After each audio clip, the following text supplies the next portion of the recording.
Doctor Rajesh Logan. நான் இலங்கையில வந்து சிறுப்பட்டியில பிறந்த நான். ஜாப்பான பல்கலைக்கழகத்தில மருத்துவ இடத்துல கல்வி கற்று, அதுக்கு பிறகு அங்க வேலை செய்து, இங்க கனடா 1990ஆம் ஆண்டு மூவ் பண்ணுனேன்.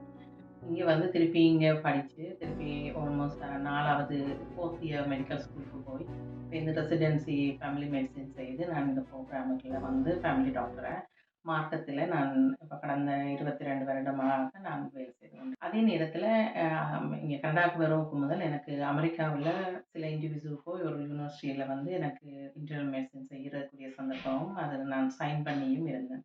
ஆனால் எனது கணவர் அங்க வரமாட்டேன்னு சொன்னபடியா, நான் கடைசியா திரும்ப வந்து கனடாவுக்கு திருப்பி எக்ஸாம்ஸ் எழுதி இந்த கனடாவுல செட்டில் பண்ணியிருக்கேன்.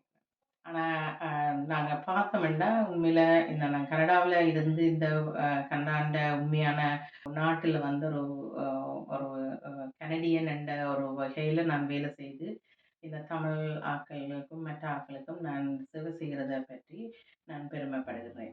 இங்க வந்து இலவசமாக கிடைக்கிறபடியா, அது வந்து ஒரு ஒரு பெரிய ஒரு செல்வம் என்று தான் சொல்லலாம்.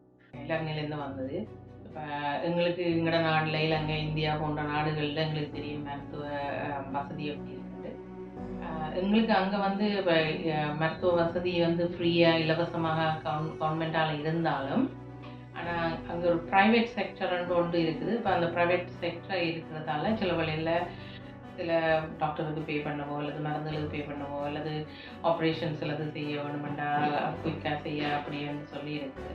ஆனா அவசர தேவைக்கு எந்த நாட்டிலேயும் ஹாஸ்பிட்டல் வழியா ஃப்ரீயா சர்வீஸ் இருக்கு. அது நாங்க எல்லா இடத்துலயும் நாங்க ஒத்துக்கொள்றோம். ஆனா கனடாவ பொறுத்தவரையில, இப்ப எல்லாமே மருத்துவ ஒரு வெஸ்டர்ன் கண்ட்ரில வந்து ஒரு மருத்துவ சேவை ஃப்ரீயா இருக்குன்னு சொல்லி சொல்றோம்டா கனடால தான். அதுக்கு நாங்கள் இப்ப சில நாடுகள் வழியே நீங்க ஃப்ரீயா எடுக்கலாம். ஆனா, அதுக்கு நீங்க ஒரு கான்ட்ரிபியூட் பண்ணணும். ஒரு ஆனுவல் மந்த்லியோ அல்லது வீக்லி பேசிஸ்ல கொஞ்சம் காசு கட்டினா தான் நாங்கள் அந்த மருத்துவம ஃப்ரீயா எடுக்கக்கூடியதா இருக்கு. ஆனா, கனடாவ பொறுத்தவரையில நாங்க 1% நாங்க பே பண்ண தேவையில்ல. அந்த விதமான ஒரு மருத்துவத்த ஈஸியா குடுத்து ஆட்கள ஹெல்தியா இருக்கிறதுக்கு இந்த கனடிய அரசாங்கம் வந்து வழிவகுத்திருக்கு. இப்ப நாங்க வொர்க் பண்றோம்னா, பிளட் டெஸ்ட்டோ, இல்ல டாக்டர பார்க்கறதுக்கா, அல்லது ஹாஸ்பிட்டலுக்கு போகணும், ஹாஸ்பிட்டல்ல ஒரு ஆப்ரேஷன் செய்யணும், ஒரு பைபாஸ் செய்யணும், ஒரு கேன்சர் ட்ரீட்மெண்ட், கேன்சருக்குரிய மருந்துகள், அதிகமான எல்லாமே ஃப்ரீயா இருக்கின்றது. அப்ப அப்படி பார்க்கையில உண்மையில நாங்கள் எல்லோரும் குடுத்து தான் வச்சிருக்கிறோம், இங்க நாட்டுல இருக்கிறதுக்கு. எங்களோட சீனியர்ஸ பாருங்க, எங்களோட அம்மா, அப்பா, மாமன், மாமி அப்படி எந்த ஒரு ஃபேமிலிக்கும் இருப்பினும், அவர்கள் இந்த நாட்டுல 1% வேலை செய்து ஒரு கவர்மெண்ட்டுக்கு ரெவென்யூ வந்து 1% குடுத்திருக்க மாட்டாங்க. ஆனா அவர்களுக்கெல்லாம் கவர்மெண்ட் அரவணைச்சு, அவைக்கு ஃப்ரீயா இந்த மருத்துவ சேவைய குடுத்து, ஈவன் மருந்துகள கூட ஃப்ரீயா குடுத்து, அதுக்குரிய வசதி எல்லாத்தையும் செய்திருக்கின்றது. அப்படிப்பட்ட ஒரு நாட்டில வந்து நாங்கள் அம் அ அந்த நாட்ல நான் ஒரு டாக்டரா வேலை செய்யறதுக்கு வந்து உண்மையில வந்து நான் குடுத்து தான் வச்சிருக்கோம் அப்படின்னு நான் யோசிக்கிறேன். அதோட அதால வந்து நான் கனடா நாட்ட வந்து திரும்பவும் இன்னொரு விதத்தின் ஆங்கிள்ல பார்த்து அத பெருமைப்படுகின்றேன். இப்ப நாங்க என்னோட பார்க்கலாம் என்னன்னா, நாங்க இங்க வொர்க் பண்ணிக்க அதிகமான கவர்மெண்ட்லயோ இருந்தோ, இல்லாத ஒரு அத்தாரிட்டில இருந்தோ எங்களுக்கு ஒரு ப்ரெஷர் ஒண்ணும் இல்ல. ஆனால் சம்டைம்ஸ் அர்ஜென்ட் இல்லாத கேஸஸுக்கு கொஞ்சம் இப்ப வெயிட்டிங் லிஸ்ட் வந்து கொஞ்சம் இருக்கு. ஆனா மற்றபடி அர்ஜென்ட்டான கேஸ் எல்லாம் பூம் பூம் பூம்ன்னு உடனடியாக அவர்கள் ஒரு நிமிஷ தாமதியும் இல்லாமல் செய்யக்கூடிய வசதிகள் எல்லாம் இருக்கின்றது. அந்த வகையில இன்னொன்ற பார்த்தோம்னா கனடாவின் முக்கியமான ஒன்று எனக்கு விருப்பம் என்னன்னா, இந்த நாட்டுல வந்து எங்கட நாடுல நாங்க பேச்சு சுதந்திரம் ஒன்றுமில்லை.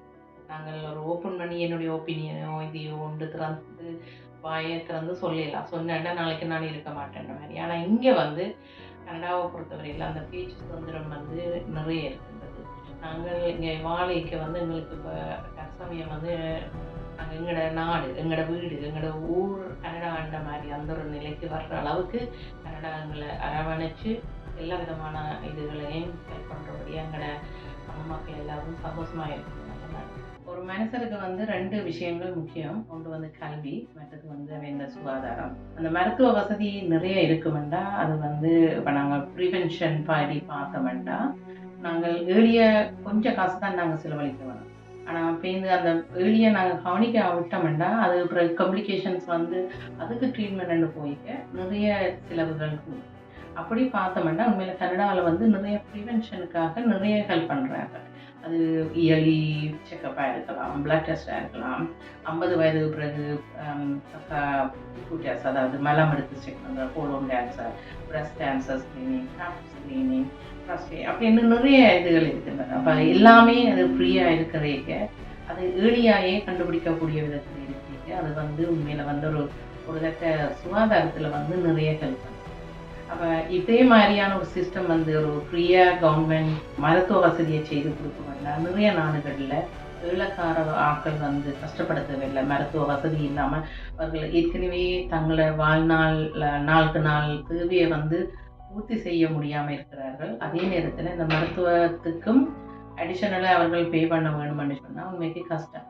டாக்டர் ராஜேஸ்வரி அக்கா அவர்களுக்கு கர்நாடக தமிழ் தொலைக்காட்சி சார்பாக நன்றியினை தெரிவித்துக் கொள்கிறோம். மகிழ்ச்சி அக்கா, உங்களை சந்தித்தது பெருமைக்குரிய விஷயம்.